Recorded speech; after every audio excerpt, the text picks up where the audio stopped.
Okay, so normally we start off our Sunday mornings with a meditation, but we're going to meditate at the end of the program, so we're going to get right to the main talk here.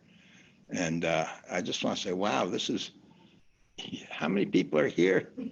20 or more? It's like the old days.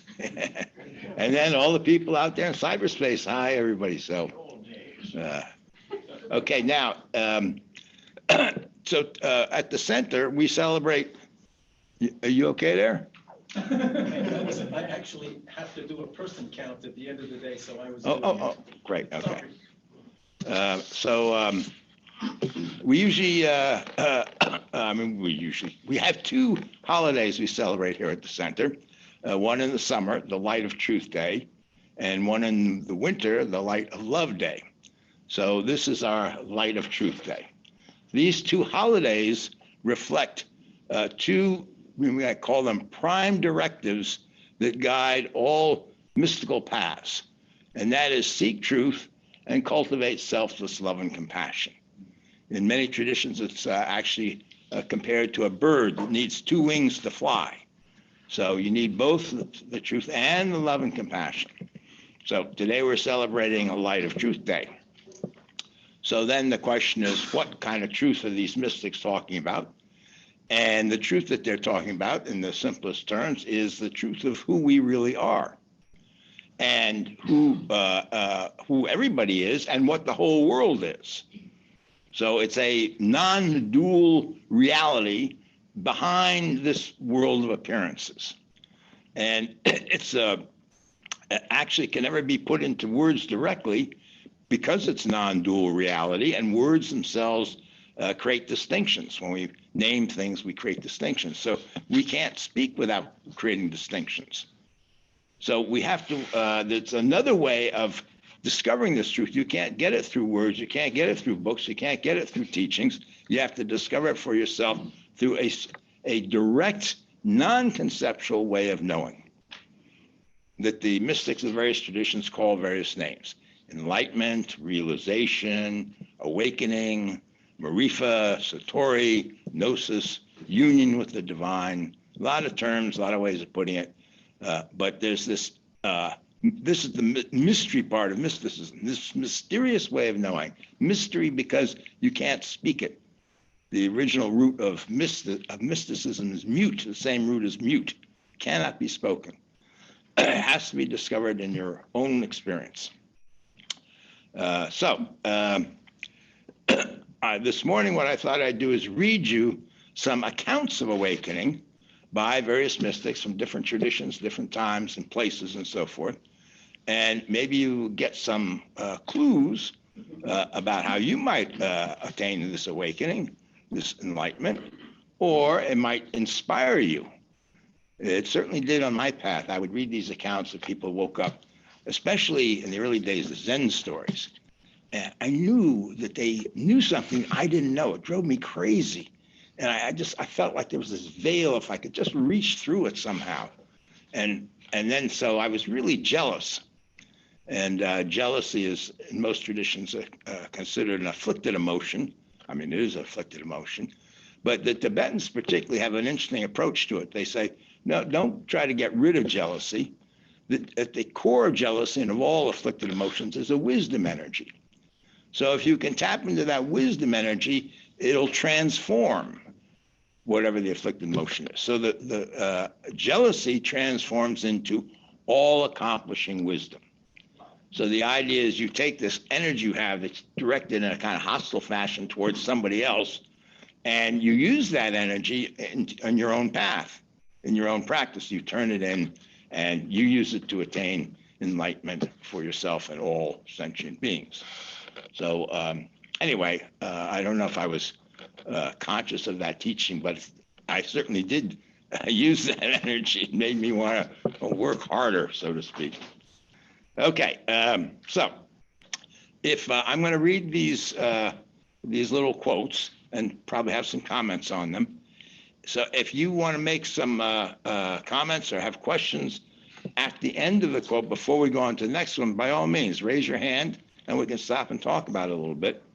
And that way, maybe we'll have more of a dialogue rather than I just sitting here reading, like bedtime stories to her or something. You'd be less tempted to fall asleep. I don't think you'll fall asleep with these. These are kind of exciting. Okay? Any questions about this so far? All right. All right.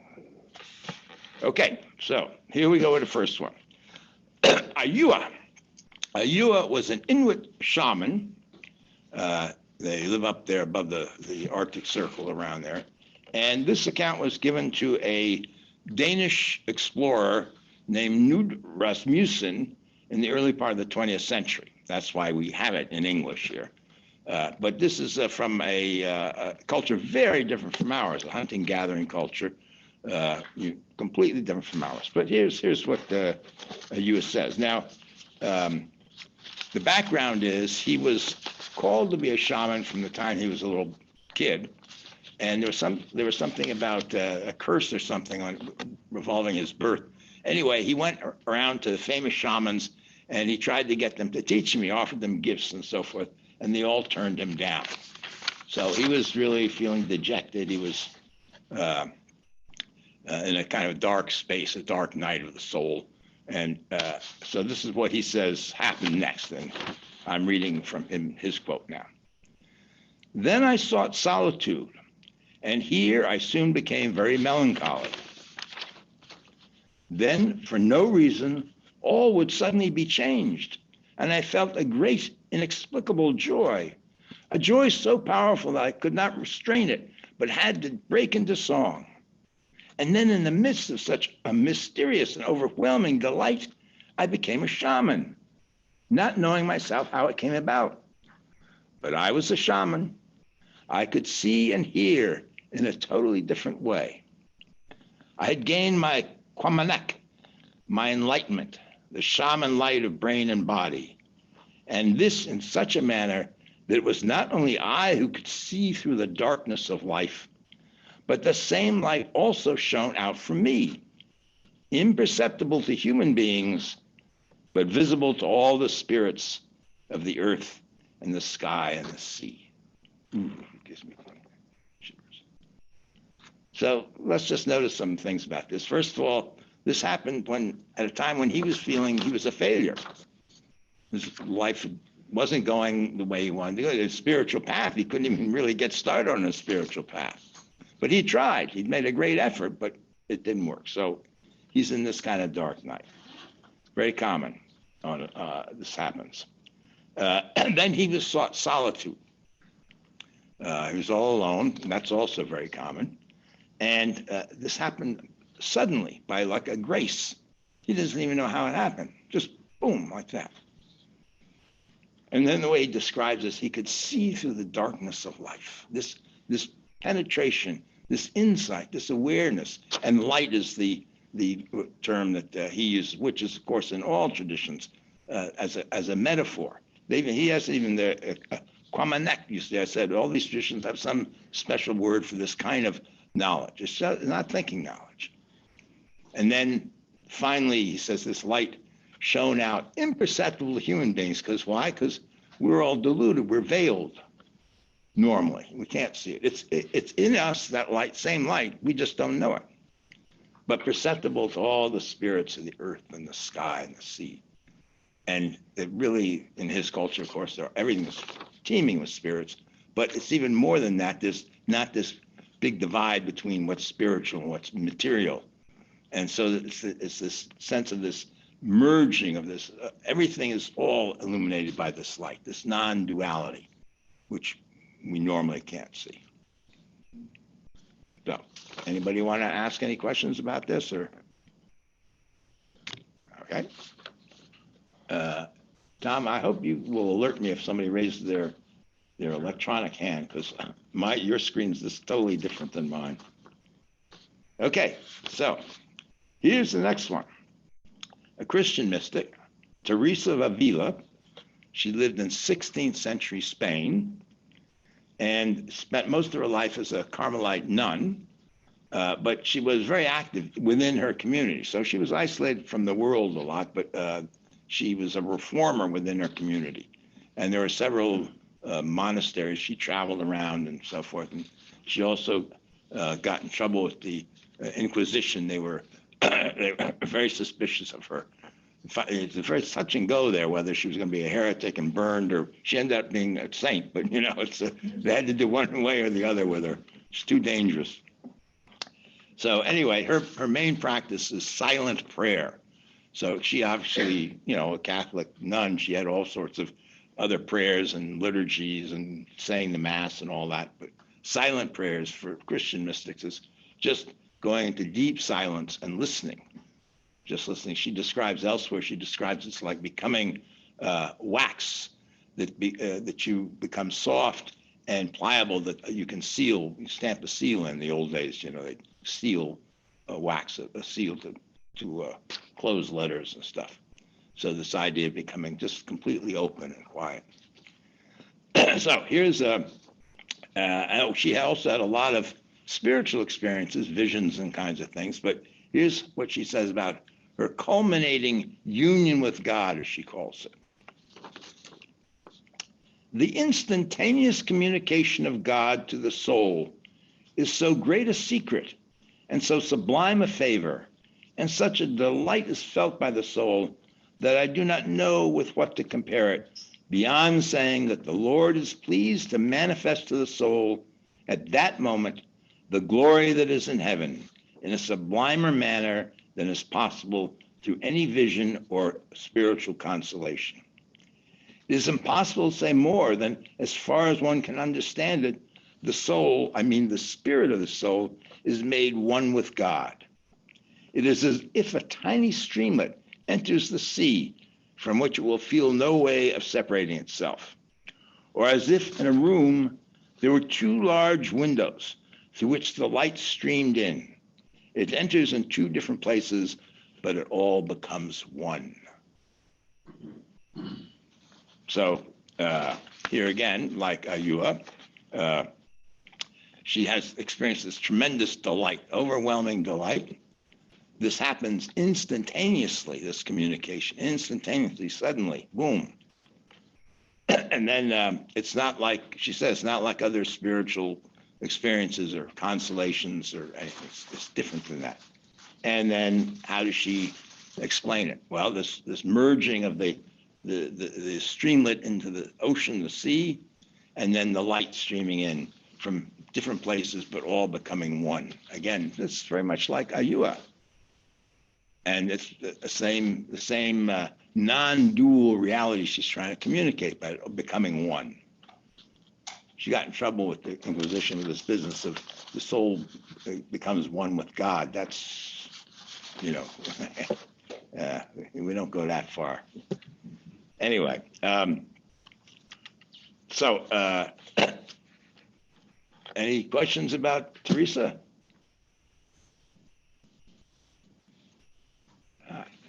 You're all speechless by these, eh? Yes. I'd say she was a pretty brave woman. What? She was a very brave woman. Yeah. When she was, actually, she had a confessor who told her to write this stuff down. And she did. And then he would pass it on to the Inquisition. They would read it over her. And then the confessor would have to defend her, and she'd have to defend herself. And what do you mean by this and that and so forth? So they were breathing down over her shoulder, breathing down her neck. Just that you were right. It evokes that wisdom energy of jealousy. Yes, indeed. Good. See, now that's good. That's a good sign. That's a good sign. Okay. Who's next? Next is Shankara. He was an 8th century Hindu mystic from India. And his main practice was inquiry. This is inquiry, not like intellectual inquiry, but it's using the intellect. It's basically it comes down to saying, what is the reality? What is the unchanging, eternal reality? And everything that arises, you look at it, you experience it fully, examine it. I mean, not just examine intellectually, but you feel it. Okay, is this reality? Well, it's impermanent. It comes and it goes. So not this, and then not that. Neti is the Sanskrit. Neti, neti, not this, not that. So this was his main practice, and it culminated in his union with oneness with Brahman. Brahman is the Hindu name for the ultimate reality. So here's how he describes it. The ego has disappeared. I've realized my identity with Brahman, and so all my desires have melted away. I have risen above my ignorance and my knowledge of this seeming universe. What is this joy I feel? Who shall measure it? I know nothing but joy, limitless, unbounded. The ocean of Brahman is full of nectar. The treasure I have found there cannot be described in words. The mind cannot conceive of it. My mind fell like a hailstone into the vast expanse of Brahman's ocean. Touching one drop of it, I melted away and became one with Brahman.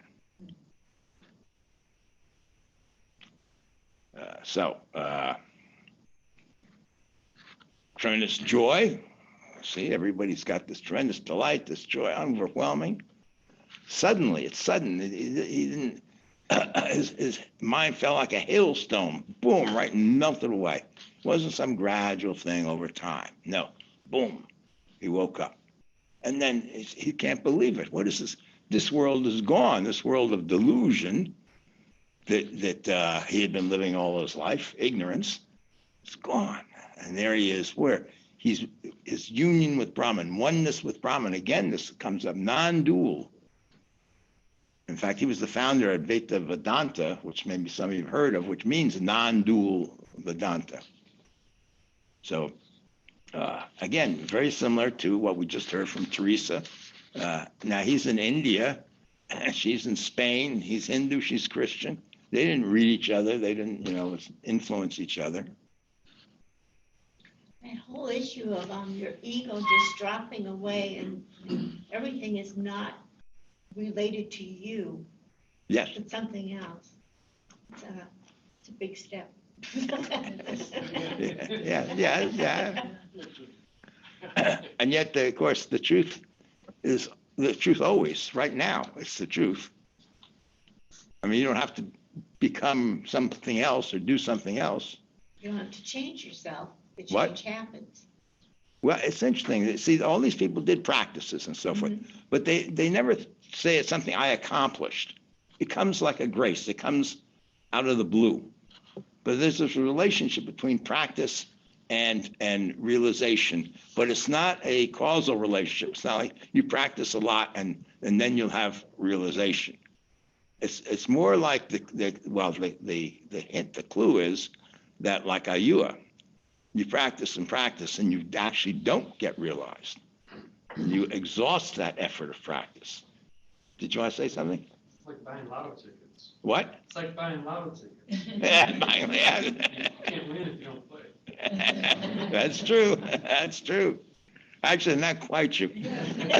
Because Wei Ning, there are few in history. Wei Ning, for instance, was a famous Zen master, and he woke up. He was a illiterate woodcutter, and he happened to be in a courtyard, and he heard some verses from, I don't know which sutra it was, the Lotus Sutra maybe. Anyway, and just heard those verses, and he woke up. But he did say himself that he attributed this to a lot of work he did in a previous lifetime.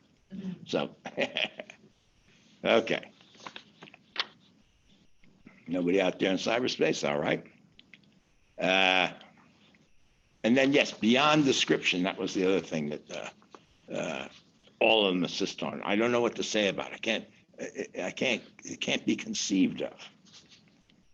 All right, here's Hakuin, 18th century Zen Buddhist from Japan. And his main practice was sitting meditation, Zazen, and also working with koans. And if you don't know what a koan is, those little paradoxical riddles. What is the sound of one hand clapping? It's a famous one. And the Zen master gives you a koan, and you go off and you ponder it, meditate on it, and then you come back for an interview, and you come with a clever answer, and he whacks you with a stick and sends you back to meditate some more, because it's not about coming up with a clever answer. It's coming up with an insight that pierces through it. So And then if he does recognize that you have an insight, then he passes you on that koan. And he might give you another koan to work on. But that's the way it works in that tradition. So, Hakuin had been a long time in monasteries, and he'd actually had some satori's and passed some koans and been recognized by various teachers. But his main teacher, the teacher he revered the most, Shoju, wouldn't recognize his accomplishments, his enlightenment. And he said, you're too proud, you're self-centered, and it's not the ultimate reality. So keep working. And so he was a little disappointed in that. But anyway, not just that, but here he is in his own words. I reached 40, the age when one is not supposed to be bothered any longer by doubts. One night I decided to take another look at the Lotus Sutra. Lotus Sutra is a famous sutra in the Mahayana tradition. I got out my only lamp, turned up the wick, and began to read it once again. I read as far as the 3rd chapter, the one on parables. Then, just like that, all the lingering doubts and uncertainties vanished from my mind. They suddenly ceased to exist. The reason for the Lotus Sutra's reputation as the king of sutras was now revealed to me with blinding clarity. Teardrops began cascading down my face like 2 strings of beads. They came like beans pouring from ruptured sacks. A loud, involuntary cry burst from the depths of my being, and I began to sob uncontrollably. And as I did, I knew without any doubt that what I had realized in all those satori's I had experienced, and what I'd grasped in my understanding of those koans I had passed, had all been totally mistaken. I was finally able to penetrate the source of the free, enlightened activity that permeated Shoju's life. So now he got what Shoju had got. Now, again, all these things we've heard them before, right? He's disappointed. He's practiced and all. He's even had some realizations, but he's still not satisfied. Still has doubts and so forth. When enlightenment does come, it comes with blinding clarity, a flash. Suddenly, all his doubts vanish. He sees through everything, and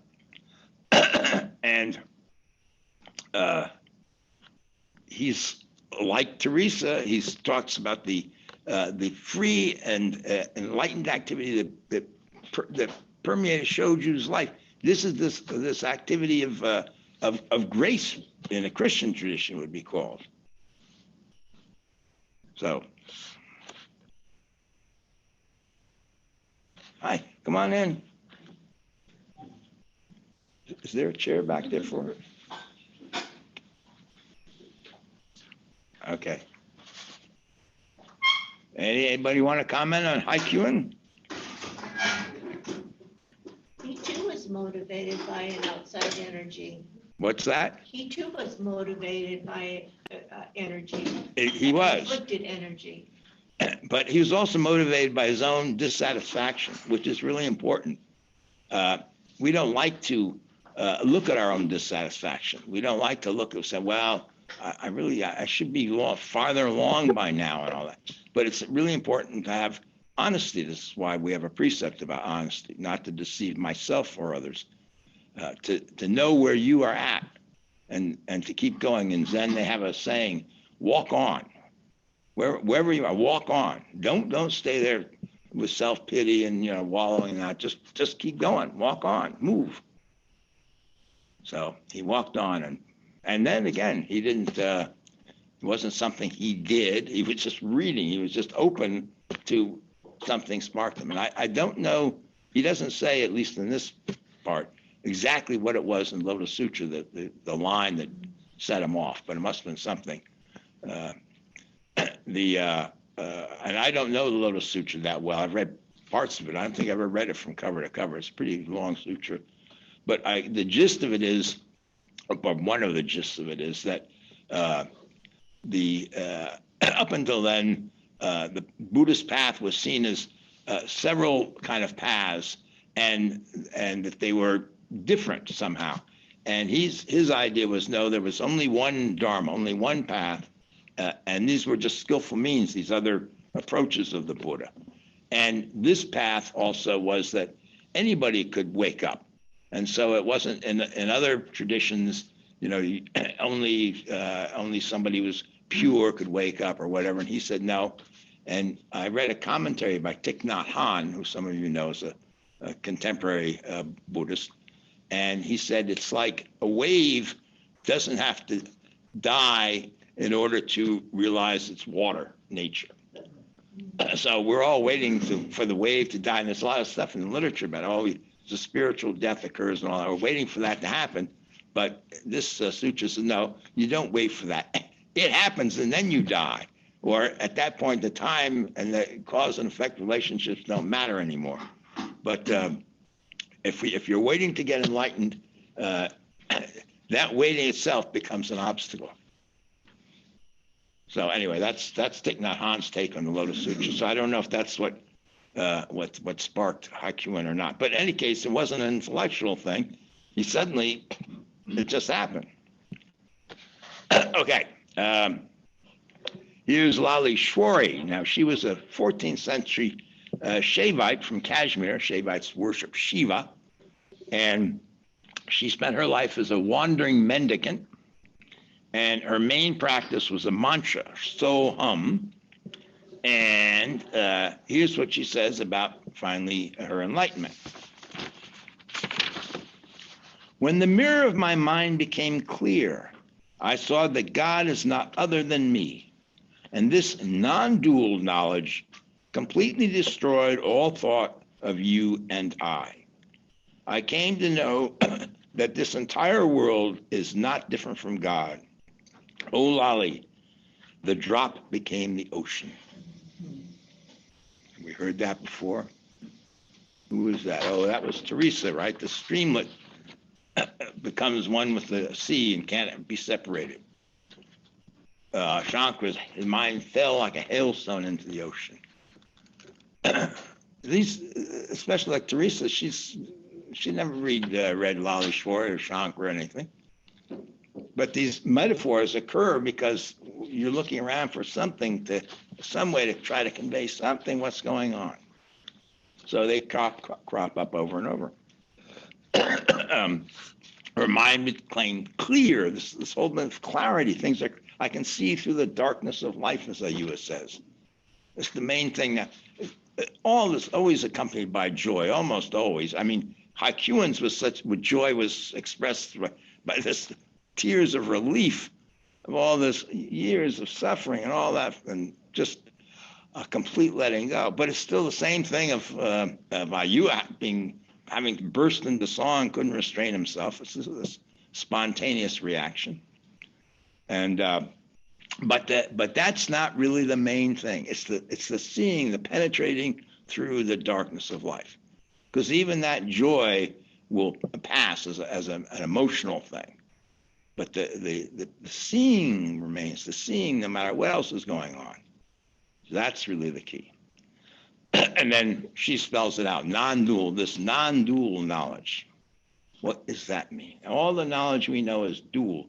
I know, even my ordinary experiential knowledge, I know about this gong because I'm experiencing a gong. Or I know Eugene. I've lived here 30 years now. I know Eugene very well. But no, I know Eugene. Eugene's something else, and I'm over here. This non-dual knowledge, I and God are one. This is what Teresa said. If she had an inquisition, she'd be in trouble too. Okay.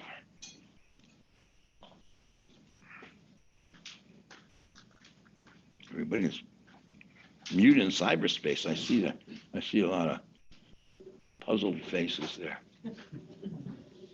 Okay. Who do you have here? Oh, Rumi, 13th century Sufi poet. He was born in what's today Iran, and his family migrated to Turkey. He ended up in Turkey, what's today Turkey. And He was a Muslim, so he practiced the 5 pillars of Islam. But his spiritual practice, the main spiritual practice, was dhikr, which is like a mantra practice, saying some phrase over and over, even just the word Allah, Allah, Allah. And he's also credited with founding the whirling dervishes. You ever seen those pictures of, maybe women can do it. I think historically it was only men who did it, but maybe by today women can do it. But with the white outfits with a skirt whirling. And it's a spiritual practice, not just an aesthetic thing. It is beautiful. But the whole idea is this, like the still point at the center of the world becomes still at the center. Anyway, so his enlightenment was sparked by meeting a wandering dervish. Dervishes are wandering Sufis, basically, mendicant Sufis, and named Shams of Tabriz. And I don't know what happened. They met, and Shams gave him teachings and stuff. Anyway, he woke up and went crazy. He started writing rivers of poetry, just flowed out of him. So here's a few of the things he said about his awakening. First of all, he says, "The pillar of this world, O beloved, is heedlessness. Wakefulness is this world's bane. Wakefulness comes from that world. When it prevails, this world is laid flat." So, the pillar of this world, O beloved, is heedlessness. What keeps this world of delusion in place? Heedlessness, ignorance. We don't pay attention. We ignore reality. Then wakefulness is this world's bane. Well, when wakefulness is what destroys this world. Wakefulness comes from that world. What's that world? The real world. When it prevails, this world is laid flat. So remember, Shankara said, what happened to this universe, this seeming universe? This sounds dualistic, this world and that world, but actually it's not, because this world isn't really a real world. That's the real world. And when that world's seen, this world vanishes. There's only one world, and there was only one world all along. But so this is like Barbie world. Like Barbie world, yeah. I haven't seen it yet, but I'm sure it is. Not exactly. Well, you want to extend it. This world's like a movie that's very absorbing, a good movie. I mean, in terms of getting your attention, but completely absorbs you, and you forgot you're in a movie. So it's a very good analogy, actually, whether it's Barbie or any other movie. Anyway, so so then he goes on, and here's the poetry coming out. O people, you will not find human nature in me. Even a madman could not conceive of what I have in my heart. The madman's star has been eclipsed. He has fled from my commotion. I have mixed with death. I have flown into non-existence. I have been delivered from this ego and self-will. Alive or dead, what an affliction. But alive or dead, I have no homeland other than God's bounty. So, again, there's this idea of how radical this is. He's mixed with death. He's flown into non-existence. His ego has disappeared, just like Shankara said, just like Lalleshwari said. And then that last one, first of all, the sense of relief from being delivered from ego and self-will. What an affliction. Yes, my God, what an affliction. And then he's saying, I have no other homeland but God's bounty. That's beautiful. That's beautiful. So whoever, it's God's bounty, even in the midst of COVID or, horrible stuff, it's still actually God's bounty. The fact that anything's here. Not God, Big Daddy in the sky. God like the Tao. God like Buddha nature.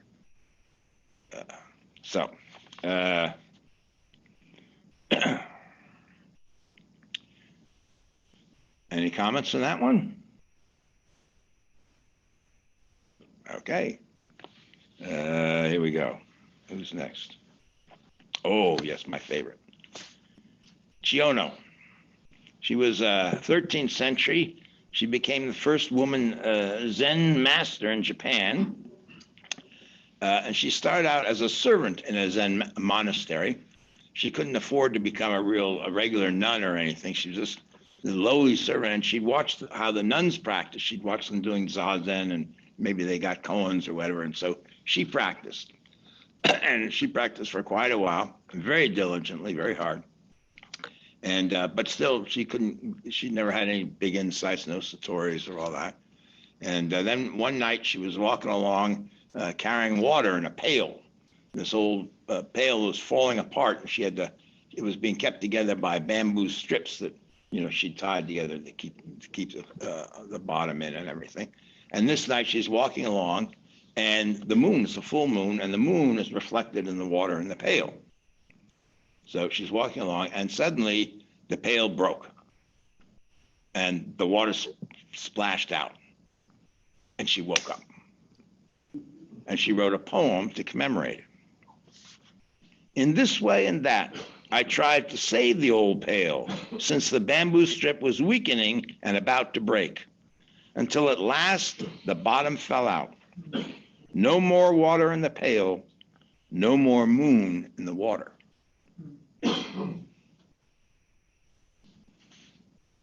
So, like Ayua and Hakuin, she was frustrated. She'd been practicing, been trying to wake up, and nothing was happening. So this came at a time not when everything was going great, when things weren't going so great. And then again, like them, it happened suddenly. Boom. Cut through the darkness. So then the question is, why, though, did it happen with the moon and the water in the pail? What does that have to do with anything?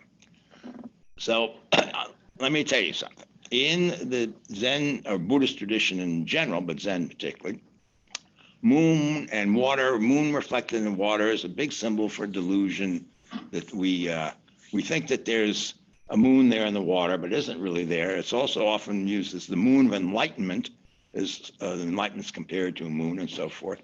So, and then you might think about this business of why she goes to the trouble of talking about how she kept trying to keep the old pail together.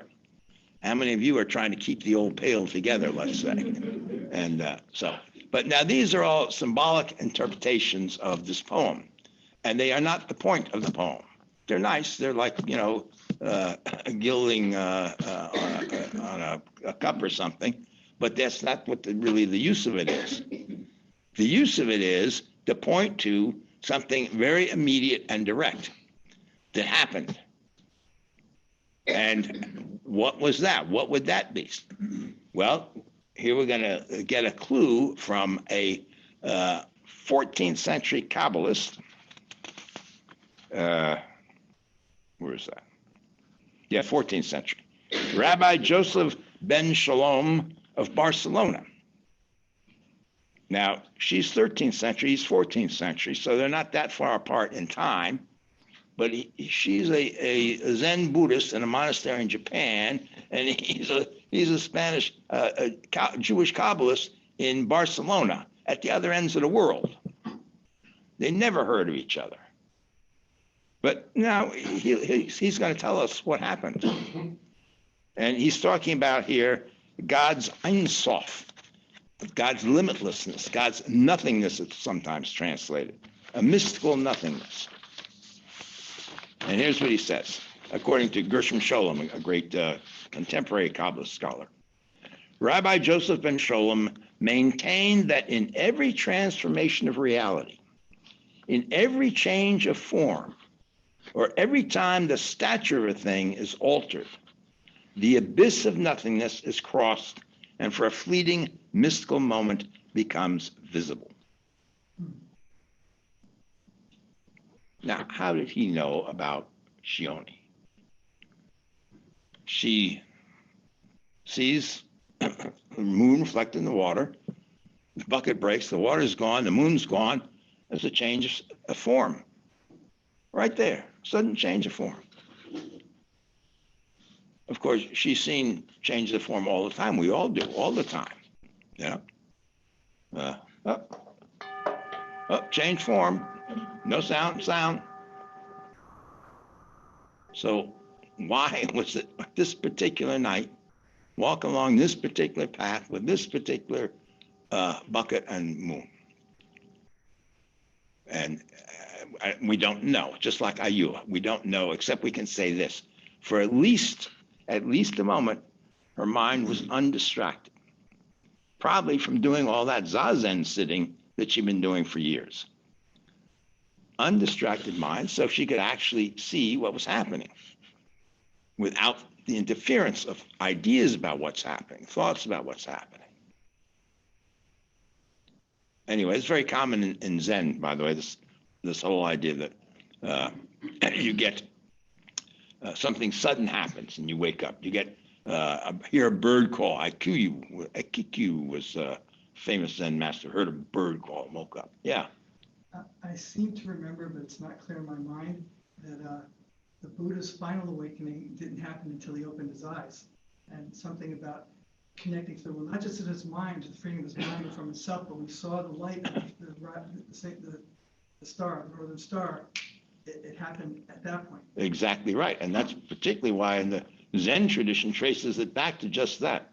Oh. So the story is, Mark's talking about, the very end of the Buddha's, just before the Buddha woke up, he sat down under a Bodhi tree and he said, I'm not getting up until I wake up. So he's just sitting there.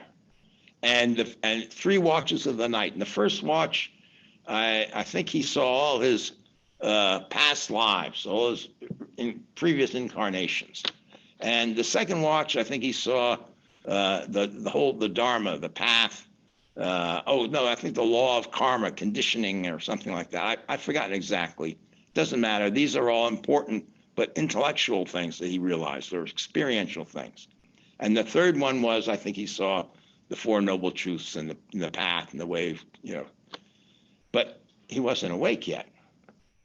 And then the morning star appeared. Boom. Thank you very much. He got up and he went, I think he still sat under the Bodhi tree for a long time, and then he wasn't going to go anywhere because who's going to understand this? I mean, nobody's going to understand this. And then the gods came and showered him with flowers and said, oh, please, some people have a little dust in their eyes. They'll get it. You've got to go out there and teach. So he agreed, gave up his bliss, tramped down the road. No, I'm serious. And you know what? This is the great part of the story. The first person he met on the road, the first human being, he said, I am the awakened one. And the guy looked at him and took the other road like that. Well, I tell you what, we're not going to do this meditation, but I will leave you with this instruction again, and you can try it at home. And this is Joseph ben Shalom, the rabbi from 14th century Spain, Barcelona. And here's what Gershom Scholem says about him. In every transformation of reality, in every change of form, or every time the stature of a thing is altered, the abyss of nothingness is crossed, and for a fleeting mystical moment becomes visible.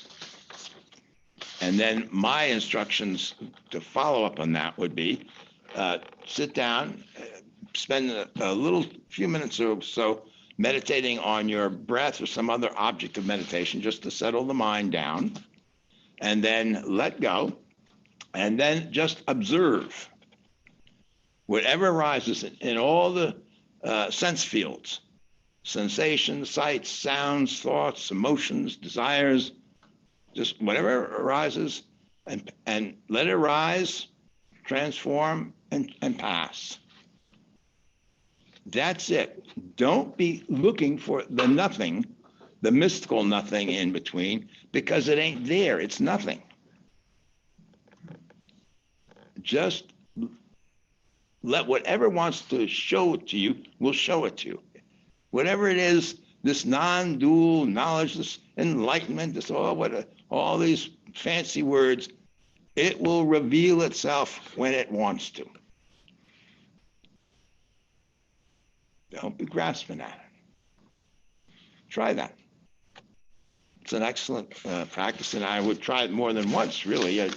All these meditations are really, you get a little taste of something doing it once. It can't hurt, it might help, but really to get the benefit of practice, you really need a disciplined practice.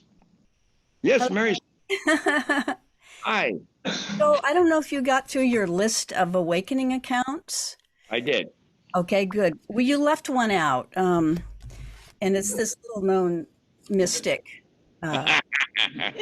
Joel, just Joel, no last name, naked through the gate. And I have this little tag sticking out here, page 239 of Joel's account of awakening. And I actually typed this up ahead of time. A little bit. Let me just read to you these words of Joel. What was it like? What was it not like? How can I tell you? I can't, but I'll be brave and try anyway. It was not a thought. It was not a feeling. It was not an experience. I was everything. I was nothing. I was everywhere and nowhere, nowhere to be found, hence nowhere to be lost. Amazing grace, sacred grace, silly grace, like those nonsensical little phrases that children make up and then laugh and laugh over, while poor perplexed adults just shake their heads. And no wonder, you have to be a child to get it. I was a child sitting on a bed, bathed in rapture. Thank you for that, Joel. And you may not want me to bring this up, but that was exactly 40 years ago today. Exactly to the day. August 13, 1980. Thank you, Mary. I love anniversaries. I love it. You may not like it, but I had to bring it up. It's like, no, we actually started this the celebrating of holidays with one holiday, Enlightenment Day, and it was we picked August and actually close to August 13th because of my awakening. But we're really celebrating is the capacity of everybody to wake up, the potential for everybody to wake up, to be enlightened. So our Enlightenment Day is not really about me; it's about that universal potential. And that's one of the things, most important things I'm here to say. If you read my book, in the beginning of my book, I say that if a jerk like me can wake up, anybody can. That's my testimony. And I stand by it today, even more so. But thank you so much for answering the call to teach, because I met you 30 years ago this year and has made a profound impact on my life. So I am very grateful to you, Joel, for all that you have done. You should be very grateful to Andrea, because she was my first unofficial student. And I had never told anybody about anything that happened to me. I was in Lone Pine, California, Dr. Wolf's place, writing that book, Naked Through the Gate, that you held up, on a old-fashioned manual typewriter in a little cabin in the mountains. And Andrea was taking care of Dr. Wolf. She was his student, her caregiver, everything. She did everything for him. And I'd come up and have dinner with them and, talk to them, all that. And finally, she came down to my cabin one night and she said, okay, something's going on. You know things that you're not talking. So I told her. She was the first one ever told what happened. And then that was and then she started asking me questions, pestering with questions. And she'd get me up with Dr. Wolf, and we'd get me to answer questions with him, and people came and all. So she started it all. Dr. Wolf was, even though I was awake, I would not be here except for him. He taught me that it's possible to teach. I was more like the Buddha. I had no idea of teaching. I was going to write my book. Mary Song said only my first name is on that book, because I thought I'll sneak under the radar. See, I'll put the book out there and no one will ever know who I really am, and they won't find me. And I'll stay up here in Lone Pine and get a job at the post office and live happily ever after in bliss. The universe had other You said ideas. you're stuck with us. For you. Or you're stuck with me. I don't know which one it is. Okay. Okay, well, that's 12:30 here. So this is the end of our formal part of the morning. Now, we do have potluck here, right? Somebody brought something, yes. I think this is going to be like the fishes and the loaves of bread, maybe. But anyway, you're welcome to stay, all of you here. And anyway, the official part of the morning is we're closing that. So until we see you again, peace to you all.